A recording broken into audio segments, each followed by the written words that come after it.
In the sterile glow of Vault 33's fluorescent lights, Lucy MacLean believes she understands the world. It is a place of order, kindness, and unshakable moral certainty. Lying is wrong, violence is unforgivable, and help is always given freely.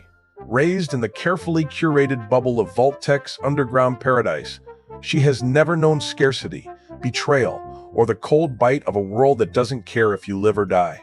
But when her father, overseer Hank MacLean, is kidnapped by raiders, Lucy steps into the post-nuclear wasteland, and the world she thought she knew shatters into radioactive dust. The Fallout TV show 2024 uses Lucy's journey as a masterclass in moral erosion, pitting her vault-bred idealism against the unforgiving reality of a world incinerated by the Great War of 2077. Her story is not one of falling from grace, but of being forced to confront a brutal truth. In a wasteland where survival is the only universal law, morality is not a fixed compass. It's a luxury that gets you killed. From her first, naive acts of kindness to her later morally ambiguous choices, Lucy's transformation reveals the painful cost of holding on to goodness in a world that rewards cruelty. This is the story of how a sheltered vault dweller learns that the line between good and evil is not just blurred, it's non-existent. In the polymer Vault-Tec's bubble, the birth of black and white morality. To understand Lucy's collision with the wasteland, we must first understand the world that shaped her. Vault 33, a subterranean utopia designed by Vault-Tec to preserve civilization in the aftermath of nuclear war.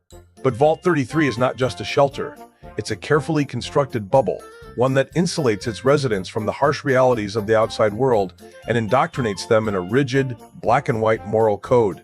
For Lucy, this code is not a set of guidelines, it's the air she breathes. Vault-Tec's design ensures that scarcity, the root of most wasteland cruelty, is not existent. Clean water flows freely from taps. Food is grown in hydroponic gardens, and every resident has a role that contributes to the community's harmony. Violence is forbidden, not just by rule, but by culture. Disputes are resolved through dialogue, and even raised voices are a rarity. Lucy's childhood is one of safety and abundance, where her most pressing concern is not, will I eat tomorrow? But how can I help my neighbor? Her father, Hank, reinforces this idealism, teaching her that Vault 33's greatest strength is our kindness. To Lucy, kindness is not just a virtue, it's a superpower, one that can solve any problem. This sheltered upbringing breeds a moral certainty that is both endearing and dangerous. Lucy sees the world in binary terms. People are either good, like her fellow vault dwellers, or evil, like the raiders she's heard about in stories. She believes that honesty will always be rewarded, that help will always be reciprocated, and that violence is never the answer. When she volunteers to rescue her father, she packs a first aid kit, a map, and a heart full of hope, but no weapon. I don't need a gun, she tells her vault mates. Kindness will protect me. It's a statement that reveals just how deeply Vault-Tec's bubble has insulated her from reality. She has never had to fight for anything, never had to lie to survive, never had to choose between her morals and her life. The wasteland wastes no time disabusing her of this notion. Her first step outside Vault 33 is a shock to her senses. The air smells of ash and rot. The ground is cracked and barren, and the sun beats down with a brutal intensity. But the physical harshness is nothing compared to the moral one. Her first encounter with a wasteland resident is Maximus, a disgraced Brotherhood of Steel squire hiding from his superiors. Lucy, ever the idealist, offers him water, a precious commodity in the wasteland, and food, and even helps him repair his damaged power armor. In return, Maximus betrays her. He steals her vault suit, a valuable artifact that could be sold for a fortune, and leaves her to be devoured by a pack of radroaches. Lucy survives, but her innocence is wounded. For the first time, she realizes that kindness is not a superpower, it's a liability. This betrayal is the first crack in Vault-Tec's moral bubble. Lucy's black and white worldview cannot account for Maximus. He is not evil in the way raiders are. He is desperate. He is scared. He is a survivor. Just like she is, he just has different tools. The wasteland does not deal in heroes and villains. It deals in survivors and corpses. And Lucy, if she wants to find her father, will have to learn to be a survivor. 2. Forced compromises. when good becomes a choice between survival and death. Lucy's journey through the wasteland is a series of moral compromises, each one more painful than the last. She does not set out to abandon her ideals. She sets out to find her father. But the wasteland has a way of making good choices impossible. To survive, to keep moving forward, she is forced to do things that would have horrified her in Vault 33. These choices are not acts of evil. They are acts of necessity. And each one chips away at her black and white morality, forcing her to confront the gray area where survival lives. One of the first and most devastating compromises comes when Lucy encounters a group of raiders camped outside the town of Philly. She needs information about her father's whereabouts, and the raiders have it, but they won't give it up for free. In Vault 33, Lucy would have reasoned with them or asked for help from the town's residents. But in the wasteland, reasoning is a joke and help is a fantasy. So she lies.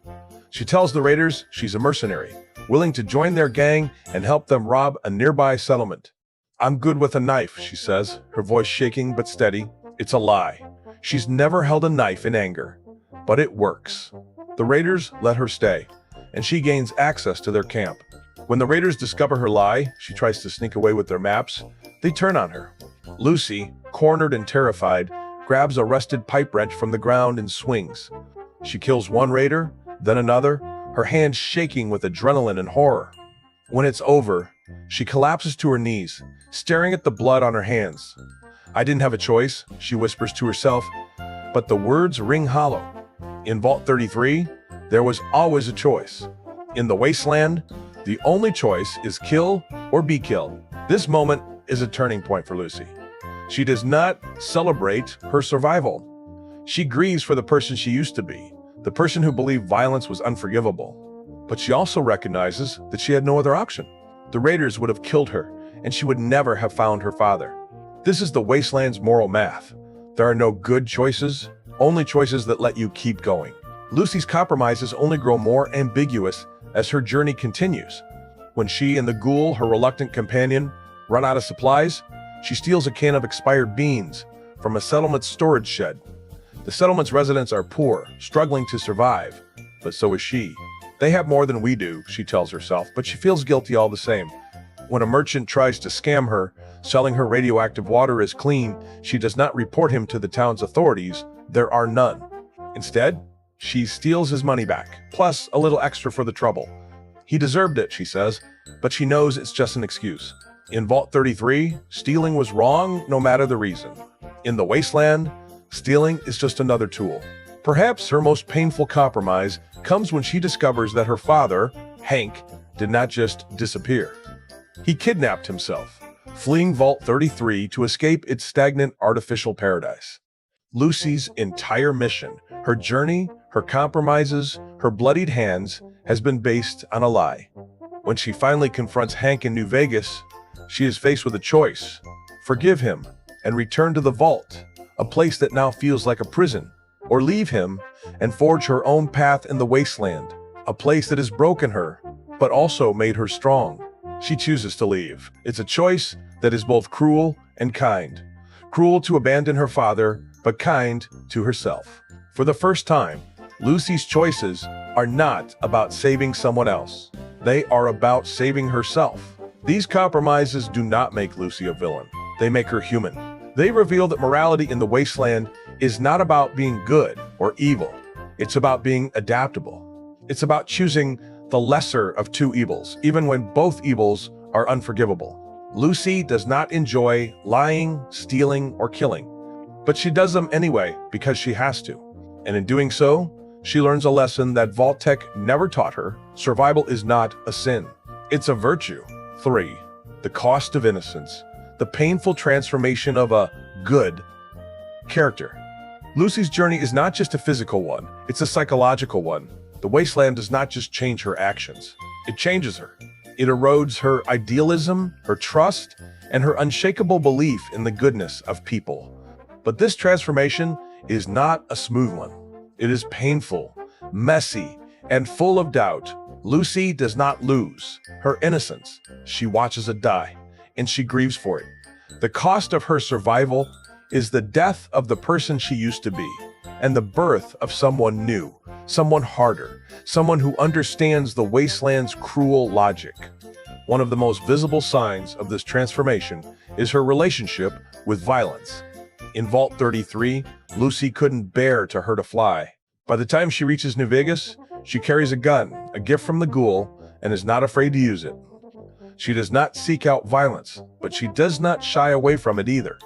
When a group of Brotherhood of Steel soldiers threatens to kill her, she does not beg for mercy. She fights back, shooting one soldier in the leg and escaping into the city's sewers. "I'm not that vault brat anymore," she tells herself, and it's true. But the truth hurts. She misses the person who believed in kindness. She misses the person who didn't have to sleep with a gun under her pillow. Lucy's trust in others also erodes. In Vault 33, trust was a given. Everyone looked out for each other. In the Wasteland, trust is a death sentence. She learns to question every smile, every offer of help, every kind word. When Maximus reappears later in her journey, begging for her forgiveness and offering to help her find her father, Lucy is not quick to accept. "Why should I trust you?" she asks, her voice cold. "You betrayed me once. You'll do it again." It's a far cry from the Lucy who offered him water and food without a second thought. The Wasteland has taught her that trust is a luxury, one she cannot afford. But perhaps the greatest cost of Lucy's innocence is her loss of faith in the world she once knew. Vault 33, once a paradise, now feels like a cage. Its rigid morality, once a comfort, now feels like a lie. When she returns to the vault briefly to gather supplies, she is shocked by how naive her fellow residents are. They ask her about the Wasteland, and she lies, telling them it's dangerous but full of good people. She doesn't want to shatter their bubble, not like hers was shattered, but she also knows she can never go back. The Vault's world is not real. The Wasteland, for all its cruelty, is real. Lucy's transformation is also evident in her relationship with the ghoul, a 230-year-old mutant who embodies the Wasteland's pragmatism. At first, Lucy is repulsed by him. He kills without hesitation, steals without remorse, and mocks her idealism. But as they travel together, she begins to see him not as a monster, but as a survivor, someone who has paid the same cost she is paying now. The ghoul becomes a mentor of sorts, teaching her the rules of the Wasteland: trust no one, steal first, ask questions later, and if someone tries to kill you, kill them first. Lucy doesn't like these rules, but she learns them, and in time, she even begins to respect the ghoul. He is not good, but he is honest about his cruelty. Unlike the Vault, unlike her father, he does not lie about the world. By the end of the show, Lucy is not the same person who stepped out of Vault 33. She is harder, more cynical, more capable, but she is not broken. She still helps a lost child find their mother, even when it puts her in danger. She still feels guilt when she kills, even when it's self-defense. She still hopes for a better world, even when the Wasteland gives her no reason to. Her idealism is not dead, it's just evolved. She no longer believes that kindness will solve everything, but she believes that kindness still matters. She no longer believes in black and white morality, but she believes in doing the best you can, even when the best you can do is not enough. This is the painful truth of Lucy's journey. The cost of innocence is not corruption. It's wisdom. It's understanding that the world is not the way you want it to be, it's the way it is. And the only way to survive is to adapt without losing sight of the things that make you human. Lucy does not become the ghoul. She becomes something new, a vault dweller who has seen the Wasteland and chosen to keep going, an idealist who has learned to be pragmatic, a good person who has learned to do bad things to stay alive. Conclusion: the beauty of a broken idealist. Lucy MacLean's story is the heart of the Fallout TV show because it is a story about us. We are all, in our own way, vault dwellers, raised in bubbles of our own making, taught that the world is fair, that kindness is rewarded, that morality is black and white, and then life happens. We face betrayal, loss, and hard choices. We are forced to compromise our ideals, to do things we never thought we would, to confront the gray area where survival lives. Lucy's journey is our journey, the painful, messy, necessary transformation from innocence to experience. The Fallout TV show does not judge Lucy for her compromises. It does not mourn the loss of her idealism. Instead, it celebrates her resilience. It shows us that being a good person in a cruel world is not about never making mistakes. It's about making mistakes, feeling the weight of them, and keep going. It's about choosing kindness even when kindness is dangerous. It's about choosing to be human, even when the world wants you to be a monster. Lucy's transformation is not a tragedy. It's a victory. She survives the wasteland not by becoming the wasteland, but by beating it at its own game. She keeps her humanity even when everything around her tries to strip it away. She redefines what it means to be good in a world where good is a luxury. And in doing so, she gives us hope, not the naive hope of a vault dweller, but the hard-won hope of a survivor. In the end, Lucy's story teaches us that the cost of innocence is worth paying, because what we gain is wisdom, resilience, and the courage to keep going. The wasteland does not break her. It makes her stronger. And that is the greatest lesson of Fallout. Survival is not about staying the same. It's about changing, adapting, and never losing sight of the things that make you human. So the next time you find yourself facing a hard choice, a betrayal, or a world that feels cruel, remember Lucy MacLean. Remember that it's okay to compromise. It's okay to hurt. It's okay to change. What's not okay is giving up. What's not okay is letting the world turn you into a monster. Because even in the wasteland, even when everything you thought you knew about good and evil is wrong, you can still choose to be human, and that is the greatest act of heroism there is. Lucy's naive idealism may be dead, but the woman she becomes, hard, kind, resilient, and unbroken, is far more heroic. And in that, we find the true beauty of her journey. The death of innocence is not the end. It's the beginning.